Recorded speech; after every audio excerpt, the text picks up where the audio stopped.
जय हिंद दोस्तों, स्वागत है आपका मेरे YouTube channel unique soldier RRT में। दोस्तों मैं फिर से हाजिर हूँ एक नए वीडियोज़ के साथ।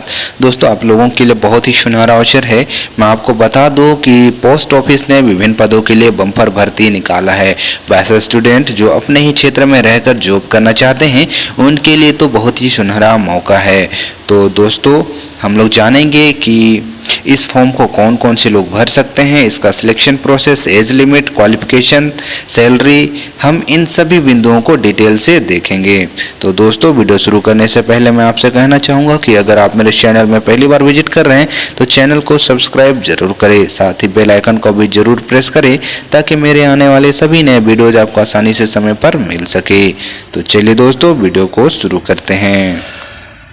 जैसे कि आप देख पा रहे होंगे दोस्तों कि government of India ministry of communication department के द्वारा इन पोस्ट को निकाला गया है। इनके द्वारा दोस्तों आपका यहाँ पर दो पोस्ट निकाला गया है, जो कि आपका GDS है और एक BPM है। GDS यानी दोस्तों आपका ग्रामीण डाक सेवक और BPM यानी दोस्तों आपका ब्रांच पोस्ट मास्टर असिस्टेंट।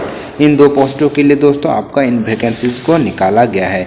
तो हम लोग देखेंगे दोस्तों कि इसके जो आपका फॉर्म फिलअप करने का अप्लाई डेट कब तक है, कब से शुरू है, या आपका क्वालिफिकेशन क्या है, सैलरीज कितनी मिलेंगी, इन सारी पॉइंट में दोस्तों हम लोग चर्चा करेंगे। तो हम लोग सबसे पहले देखते हैं दोस्तों कि यहाँ पर आपका जो फॉर्म फिलअप करने का डेट है दोस्तों वो क्या रखा गया है। तो जैसा कि आप यहाँ देख पा रहे होंगे दोस्तों कि आपके पास जो डेट दिया हुआ है वो आपका है रजिस्ट्रेशन डेट, यानी 27 जनवरी 2023 से 16 फरवरी 2023 तक आपका रखा गया है। वहीं दोस्तों आपको एडिट फॉर्म जो आप फिल करोगे उसको एडिट करने का भी आपको मौका दिया जाएगा, जो कि उसका डेट रखा गया है दोस्तों 17 फरवरी 2023 से 19 फरवरी 2023 के बीच में। आपको दोस्तों 2 दिन का मौका दिया जा रहा है आपका फॉर्म को एडिट करने के लिए। तो आप कोशिश करना दोस्तों कि आप कम गलती करो और फॉर्म को अच्छा से फिलअप करो। तो अब हम लोग आगे देखते हैं दोस्तों इसके सैलरी। ये तो रहा दोस्तों आपको डेट से संबंधित। अब हम लोग देखते हैं दोस्तों इसके सैलरी कि किस पोस्ट के लिए कितनी सैलरी आपको दिया जाएगा। तो जैसे दोस्तों यहाँ पर पहला जो पोस्ट मैंने बताया आपको BPM यानी ब्रांच पोस्ट मास्टर और ABPM यानी असिस्टेंट ब्रांच पोस्ट मास्टर यानी डाक सेवक। तो दोस्तों यहाँ पर जो BPM है उसके लिए दोस्तों आपको 12,000 से 29,380 रुपया दिया जाएगा। वहीं पर दोस्तों आपका बात करें ABPM यानी डाक सेवक का तो 10,000 से 24,470 रुपये आपको सैलरी दिया जाएगा। ये दोस्तों आपका स्टार्टिंग सैलरी है। बाद में दोस्तों आपको समय के अनुसार आपका सैलरी को बढ़ाया जाता है। ये जो वैकेंसी है दोस्तों, ये जो पोस्ट है वो बहुत ही अच्छा है, क्योंकि दोस्तों ये आपके बिल्कुल घर के सामने आपको जॉब दिया जाता है। जो आपका नज़दीकी जॉब को आप ले सकते हैं, आपका नियरेस्ट जो पोस्ट ऑफिस होता है उस ब्रांच में आप ले सकते हैं। तो बहुत ही अच्छा ये पोस्ट है दोस्तों, आप इसको अवश्य भरें। अब हम लोग आगे बात करते हैं दोस्तों एलिजिबिलिटी क्राइटेरिया के बारे में, जो कि सभी पोस्टों के लिए होगा। तो जैसे एज लिमिट है दोस्तों कि आपका दोस्तों सबसे कम से कम आपका 18 साल होना ज़रूरी है और ज़्यादा से ज़्यादा आपका 40 साल होना ज़रूरी है। ये है दोस्तों आपका एज, जो कि नॉर्मल जनरल स्टूडेंट के लिए वैलिड होगा। वहीं अगर हम लोग बात करेंगे कैटेगरी के लिए, तो जैसे आप यहाँ पर नीचे देख पा रहे होंगे दोस्तों कि शेड्यूल कास्ट शेड्यूल ट्राइब के लिए 5 साल आपका एज रिलैक्सेशन दिया जाएगा। वहीं आपका अदर बैकवर्ड क्लासेस के लिए OBC के लिए 3 साल का एज रिलैक्सेशन दिया जाएगा। वहीं पर यहाँ पर डिफरेंट और कैटेगरीज है जो कि हम लोग देखेंगे। जैसे कि आप यहाँ देख पा रहे होंगे कि इकोनॉमिकल वीकर सेक्शन के लिए कोई रिलैक्सेशन नहीं है। पर्सन विथ डिसेबिलिटीज़ के लिए आपका 10 साल का रिलैक्सेशन है। वहीं पर पर्सन विथ डिसेबिलिटीज़ प्लस जो OBC भी है उसके लिए 13 साल का, और वहीं पर जो डिसेबिलिटीज़ है और SC ST कैटेगरी से भी बिलोंग रखता है तो उसके लिए दोस्तों आपको 15 साल का छूट दिया जाएगा। यह है दोस्तों आपका एज से संबंधित जो को आपको दिया जाएगा। अब हम लोग आगे बात करते हैं दोस्तों क्वालिफिकेशन के बारे में। जैसे कि आप यहाँ देख पा रहे होंगे कि qualification age on the date of notification. तो दोस्तों आपको एजुकेशनल क्वालिफिकेशन आपका जो होना चाहिए वो दोस्तों आपका secondary school examination pass certificate of 10th standard having pass in mathematics and English. दोस्तों यहाँ पर आपको 10th क्लास पास होना जरूरी है और उसके साथ ही आपको मैथ और इंग्लिश का भी के साथ आपको 10th क्लास पास होना जरूरी है। ये दोस्तों कंपलसरी है, मैथ और इंग्लिश आपका होना ही चाहिए।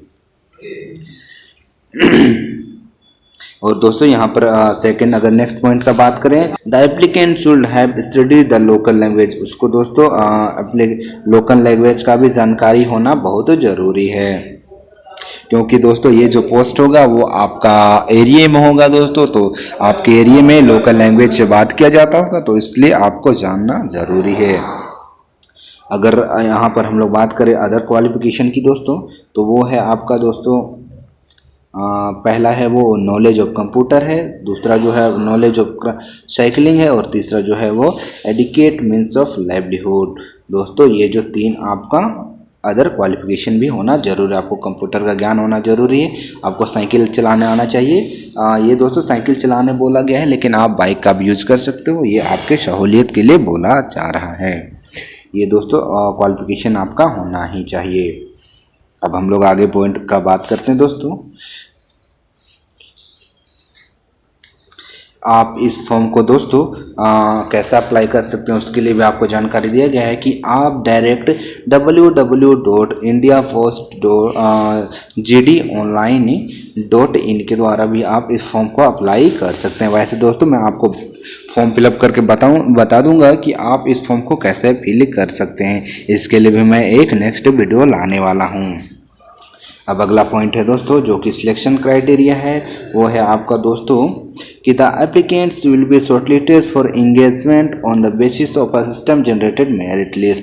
दोस्तों मैं आपको बता दूं कि ये जो आपका सिलेक्शन होगा वो दोस्तों इसमें कोई एग्ज़ाम नहीं लिया जाएगा। ये दोस्तों आपका 10th बेसिस पे होगा, यानी दोस्तों आप 10th पे जो मार्क्स लाओगे, जो परसेंटेज लाओगे दोस्तों, उसके आधार पर आपको शॉर्टलिस्ट करके मेरिट लिस्ट बनाया जाएगा।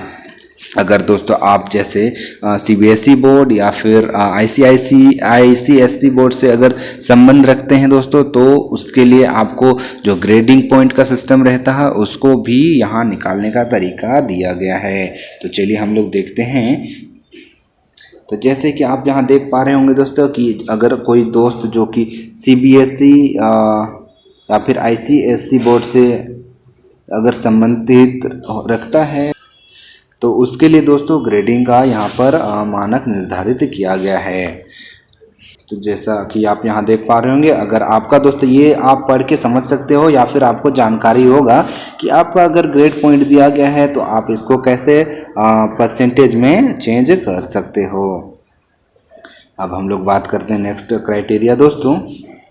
तो बात करें दोस्तों पेमेंट और फी के बारे में, तो आपका जो पेमेंट रखा गया है वो आपका जनरल कैटेगरी के लिए 100 रुपया रखा गया है।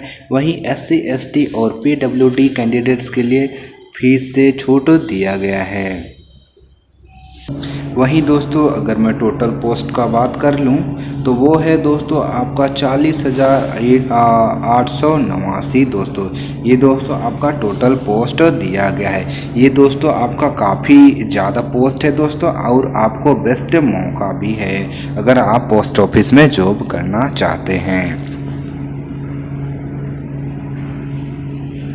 अब मैं बता दूं फाइनल लास्ट है, और लास्ट जो पॉइंट है आपका दोस्तों वो एनेक्स 7 में दिया गया है कि अगर आपका सिलेक्शन शॉर्टलिस्टेड हो जाता है, सिलेक्शन हो जाता है, तो आपको इन सभी डॉक्यूमेंट्स जो कि आपको यहाँ पर दिया गया है उनके साथ आपको डॉक्यूमेंट वेरिफिकेशन के लिए आपको रिपोर्ट करना ज़रूरी है। तो देखते हैं सबसे पहले जो डॉक्यूमेंट है वो आपका है ओरिजिनल मार्कशीट। उसके बाद है दोस्तों आपका कास्ट सर्टिफिकेट जो कि आपको छूट के लिए छूट लिए थे उसके लिए प्रूफ के तौर पर आपको दिखाना जरूरी है। फिर दोस्तों आपको original PWD certificate, original transfer certificate, original date of birth जो कि प्रूफ के लिए आपको चाहिए, और आखिरी में दोस्तों आपका मेडिकल सर्टिफिकेट जो कि आपका गवर्नमेंट हॉस्पिटल से होना ज़रूरी है। ये सभी डॉक्यूमेंट्स के साथ दोस्तों आपको वहाँ पर रिपोर्ट करना पड़ेगा। जैसे कि आप देख पाए दोस्तों कि ये सभी जो क्राइटेरिया था वो इन दोनों पोस्टों के लिए रखा गया था। अगर पीडीएफ को अगर प्राप्त करना चाहते हैं दोस्तों तो आप मेरे टेलीग्राम चैनल में जुड़कर इस पीडीएफ को प्राप्त कर सकते हैं। मैं दोस्तों इसके डिस्क्रिप्शन में भी लिंक डाल दूंगा, आप वहां से जाके डाउनलोड कर सकते हैं और अच्छे से जानकारी प्राप्त कर सकते हैं। मैं उम्मीद करता हूं दोस्तों कि आपको मेरे द्वारा ये जो जानकारी दिया गया हो वो अच्छा लगा होगा और आपको समझ में आ गया होगा। तो जल्दी जाएं दोस्तों और अप्लाई ऑनलाइन कर दें। तो चलिए दोस्तों मिलते हैं नेक्स्ट वीडियो में। जय हिंद, जय भारत।